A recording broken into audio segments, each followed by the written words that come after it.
mendapatkan feel ya mengenai bagaimana tipikal value yang nanti kita expect untuk temukan saat kita melakukan prediksi ataupun pada saat kita melakukan modeling.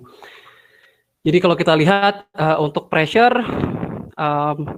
mayoritas itu berada di rentang 600 PSI ke atas. Untuk flow rate itu di kisaran 300.000 barrel water per day. Jadi ini distribusi data kita ya. Dan untuk kondisi normal yaitu pastinya akan ada di sekitar data-data apa namanya di sekitar nilai rata-rata ini itu di sekitar 600 PSI 300.000 barrel water per day. Dan untuk yang dua lagi yaitu pump off atau leakage itu pastinya akan ada di luar area normal ini. Dan ini juga saya pengen lihat dari data training set itu bagaimana distribusi data yang sudah diklasifikasi.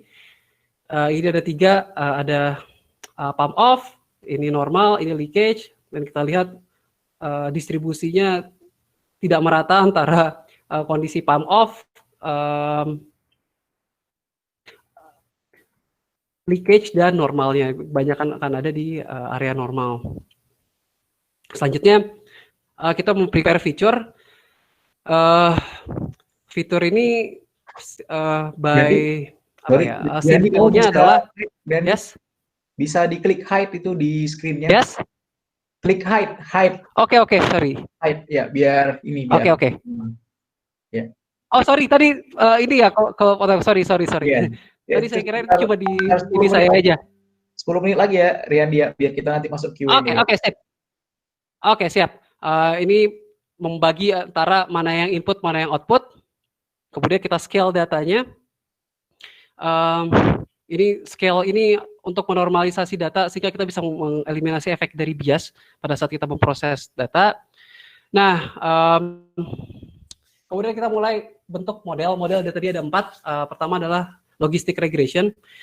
Ini secara garis besar fungsinya adalah menjadikan linear regression, regresi linear itu menjadi binary, jadi dia cuma nilainya antara 0 dengan 1 dengan cara memasukkan fungsi linear ke fungsi sigmoid yang ininya bounded. Nanti kita akan lihat ya karena ini kan klasifikasi nilainya tuh discrete antara 0 dan 1 sehingga ini perlu untuk dilakukan. Kemudian kita ada lagi namanya multilayer perceptron, itu adalah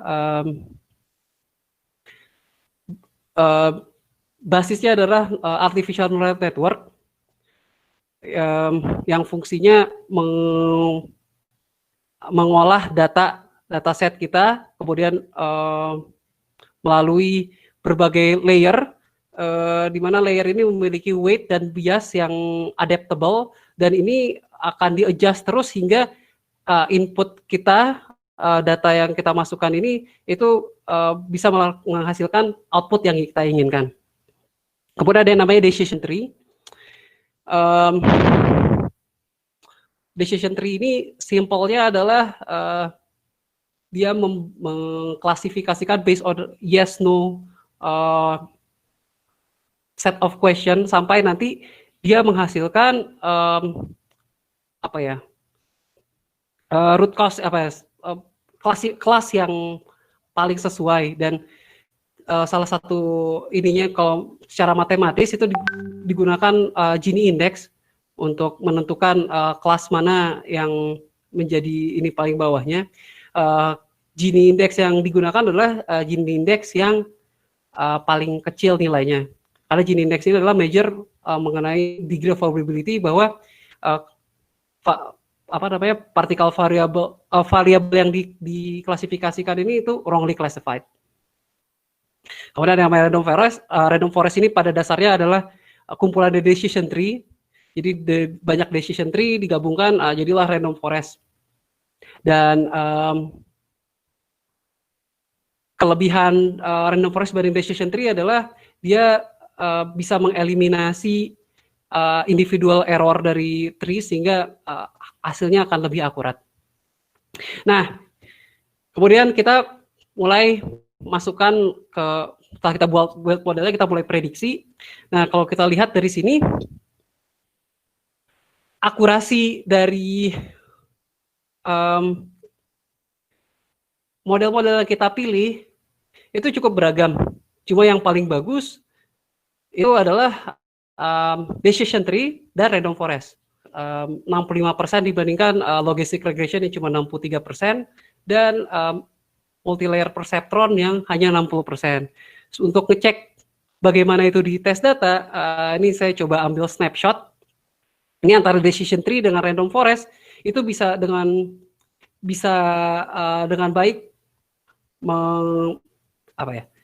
bisa dengan baik mengklasifikasikan data-data testing sets ini, dan hanya satu yang salah, sedangkan untuk logistic regression dan multilayer perceptron itu bisa 2 yang salah. Untuk melihat bagaimana kira-kira performa dari sistem ini saat kita masukkan ke lapangan, saya coba melakukan namanya hypothetical field trial result. Jadi kita ambil di data dari lapangan, real data dari lapangan.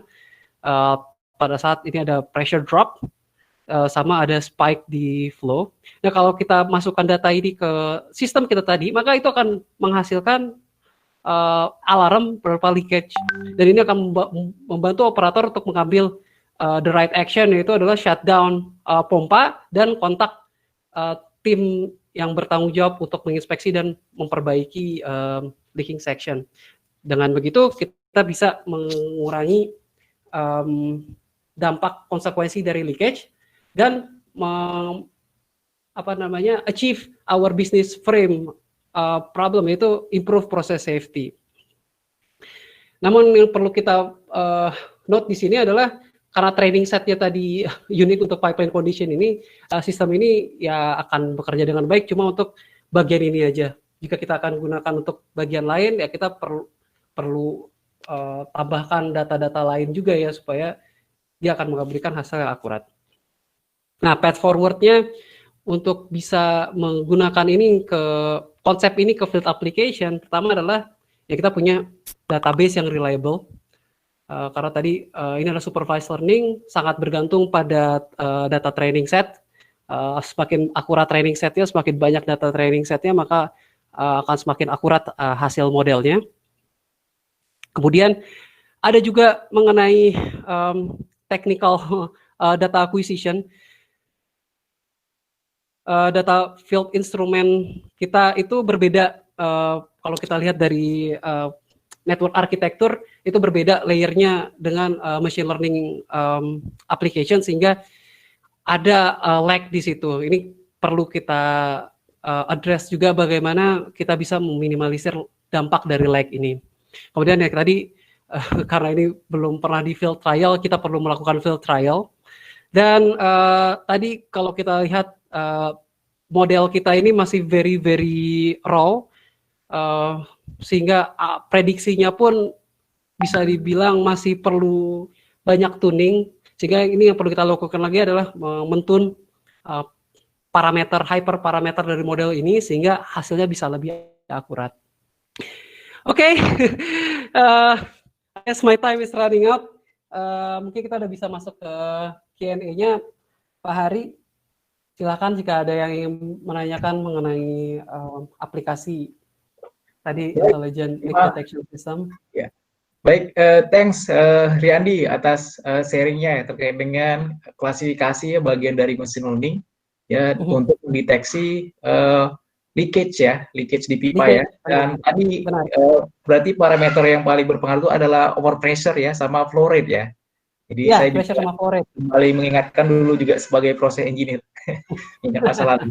Saya sambil membacakan ini ya sebelum masuk question and answer, mengucapkan terima kasih kepada para audiens ya, para peserta, para pembelajar, kita belajar bersama di sini. Kemudian saya juga mengucapkan terima kasih kepada partner kami dari Ganesha X Machine Learning dan Strategy Community, mengucapkan terima kasih kepada Ikatan Alumni ITB, ya, kemudian SBM ITB, BUMN untuk Indonesia, Berdikari Persero, ya, dan juga Ikatan Ahli Teknik Perminyakan Indonesia. Baik, kita ada waktu 10 menit untuk question and answer, ya, sesi Q&A. Tadi kita sudah sampaikan, bisa di chat ya pertanyaan-pertanyaannya. Kita bisa melihat ada beberapa pertanyaan ya. Mungkin Riyandi juga bisa ambil baca. Pertanyaan pertama dari Arfian Yudo Wibowo ya. Berapa persen reliable dari machine learning yang telah dikembangkan dalam preventive maintenance ya untuk mengatasi kebocoran? Silakan Riyandi. Kalau pakai hypothetical konsep tadi, kita paling tinggi itu 65% untuk saat ini, karena tadi modelnya tuh masih very raw, perlu banyak tuning sehingga dia bisa lebih akurat. Saat ini ya saya bisa bilang 65% akurasinya. Baik. Selanjutnya pertanyaan kedua dari Andi Apriana, pada proses EDA ya, berarti ini exploratory data analysis ya. Untungnya moderatornya yang ketilah. Apakah ada data yang hilang? Dan bagaimana cara mengatasinya gitu ya? Silakan Riyandi. Oke.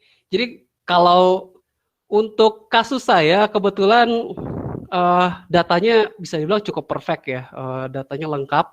Jadi kalau bisa ada data yang hilang, sebelum kita masuk ke EDA sebenarnya ada step sebelum itu adalah ngecek apakah ada data yang nol ya. Dan nanti data yang nol itu bisa macam-macam sih, bisa kita take out, bisa kita ganti menjadi nilai lain. Biasanya sih kita gunakan nilai rata-rata atau nilai median atau nilai mode-nya ya Pak Hari ya. Untuk itu baru kita masuk ke bagian exploratory data analisisnya. Jadi ini saya mohon maaf karena waktunya singkat, jadi saya nggak menampilkan semua step, dan kebetulan juga data saya cukup bagus sehingga ya saya bisa men-skip bagian tadi ngecekin individual data. Ya, siap. Kemudian pertanyaan selanjutnya, tujuan untuk menggunakan berbagai metode tadi itu apa ya? Tadi kan ada random forest, ada decision tree ya, kemudian ada logistic regression gitu ya. Dan bila ada yang salah, apakah dikarenakan datanya yang salah atau metodenya? Silakan yang dari Nur Indah Puspa Indah. Tujuan utamanya sih kita pengen lihat algoritma mana yang kira-kira paling bagus untuk mendeteksi problem atau menyelesaikan problem yang pengen kita selesaikan dengan machine learning ini ya, karena ada banyak banget algoritma dan tapi tidak semua algoritma itu cocok untuk aplikasi kita ya. Salah satu caranya ya kita mesti nyoba-nyoba. Kebetulan untuk ini saya belajarnya juga 4 itu dulu saya coba. Ada banyak lagi yang lain, ada support vector machine, ada SVM ya. Ada SVM, ada macam-macam lah. Saya belum nyoba aja. Mungkin kalau teman-teman lain ada tertarik buat nyoba dan menemukan ada metode lain yang lebih baik, ya bisa kasih tahu ke saya, bisa saya coba juga. Jadi ini lebih untuk mengetahui mana yang paling cocok untuk menyelesaikan aplikasi yang kita butuhkan. Itu sih kira-kira. Baik, dan tadi Riyandi sudah membandingkan ya, kira-kira dari sisi validity sama presisinya yang mana yang paling bagus gitu ya. Yes, ya. Benar Pak Sari. Yang kita biasanya dari statistik itu kan bisa melihat dari distribusi data ya, dari standar deviasi dan sebagainya untuk menentukan metode. Termasuk juga itu dari sisi karakteristik datanya gitu ya. Benar. Datanya dia tadi nominal, ya, kemudian tadi data ordinal, interval, dan sebagainya. Baik. Kira mungkin last question kali ya, karena kita waktunya juga cukup ini ya. Masuk ke pertanyaan dari Ya, dari Yusuf. Bentar, ini cukup banyak pertanyaannya. Nanti ada sesi lanjutan. Nanti kita bisa bahas lagi. Tapi ini pertanyaan ketiga dulu sebelum nanti masuk ke Bima ya, biar waktu ini. Jadi machine learning sendiri, apakah ada keterbatasan di skopnya dari Yusuf Saifuddin? Maksudnya hanya untuk proses tertentu saja. Saya sendiri di manufacturing belum pernah pakai gitu. Silakan Ria. Untuk beberapa industri memang kita nggak bisa pakai raw aja. Apa namanya, algoritma ini perlu ada yang namanya domain expertise. Tadi saya udah sempat jelaskan kan, untuk aplikasi ini juga kita dalam mendevelop training setnya itu ada kolaborasi dengan subject matter expert, karena dari ya apa ya, untuk beberapa kasus itu perlu ini tambahan kayak tadi lah, untuk deteksi leakage ya kita perlu melihat bagaimana profile pressure dan flow rate, dan untuk bisa menginterpretasikan ini itu perlu tambahan knowledge di luar algoritma tadi. Nah, itulah yang nanti itulah peran dari subject matter expert yang membantu kita dalam menambahkan knowledge lah yang akan ditambah untuk digunakan di machine learning ini. Mungkin untuk di manufacturing source udah banyak ya.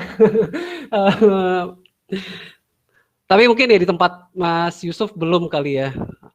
Mungkin bisa lihat-lihat sih, googling. Saya lihat dari hasil saya studi literatur cukup banyak juga aplikasi-aplikasi di manufacturing untuk machine learning ini. Bisa computer vision, bisa robotic automation dan sebagainya. Baik, terima kasih Riyandi atas presentasinya, sharing-sharingnya.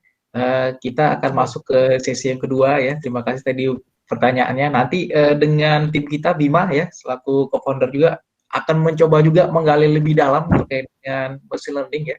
Saya paling hanya mengulas sedikit bahwasannya ada 3 elemen penting di dalam data science yang disampaikan tadi Riyandi itu terkait dengan domain expertise ya, dari sisi knowledge ya. Kemudian ada sisi dari computing skill-nya ya, itu dari sisi